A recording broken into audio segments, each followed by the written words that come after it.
This last year and a half has been an experience, hasn't it? Our industries have been disrupted. Our personal routines have been knocked off kilter. Our emotions, well, if your emotions are like mine, they've run the gamut. We've had some weeks that were productive and filled with ideas and innovation, adjusting to new rhythms. And then on the heels of that would come a day or two or three that just wouldn't end. It was like time stood still. And on the heels of those days, I, and maybe you, just felt listless and languishing. And I wondered, how can we get back to any sort of rhythm in life and work? I love Eugene Peterson's translation of Matthew 11. Come to me. Get away with me, and you'll recover your life. I'll show you how to take a real rest. Walk with me and work with me. Watch how I do it. Learn the unforced rhythms of grace. Doesn't that sound good? That there is this possibility and hope that Jesus offers of rest and renewal, and even the rhythm that we've talked about.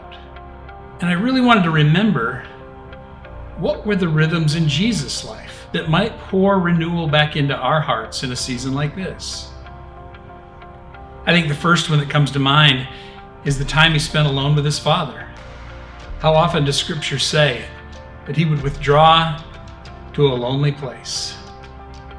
And he'd spend time with his Father. And he would abide with his Father throughout the day. It wasn't just like he scheduled him in the morning. The second thing that comes to mind is the way that he treated people. Now, not the way he treated them, the way he saw them. I would even say that Jesus would behold people. And that's not a phrase we use very often. He would look at someone in the eye. He would validate their humanity. He would consciously acknowledge that here is a person created in the image of God and is greatly loved. To Jesus, people weren't tools to use or problems to fix or even interruptions to his day. He would behold them. I think that was a practice. And third, Sabbath. Jesus routinely observed Sabbath. Not in the legalistic way that the Pharisees admonished people to do it, but in a very life-giving way, in a way that reflected God's gift of Sabbath to humanity.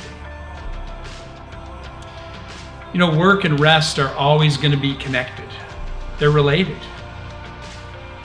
And there'll be times, maybe because of a pandemic, maybe because of a busy season, that we will feel out of rhythm.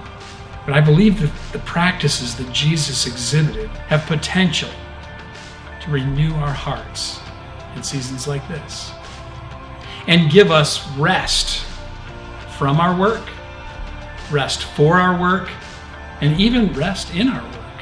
So may we all follow him, keep company with him, watch him and work with him, and learn the unforced rhythms of grace. If you're feeling out of rhythm and you'd like to tap into what I've been talking about and see what it might look like in your personal life, we've attached a PDF and hope you'll check it out.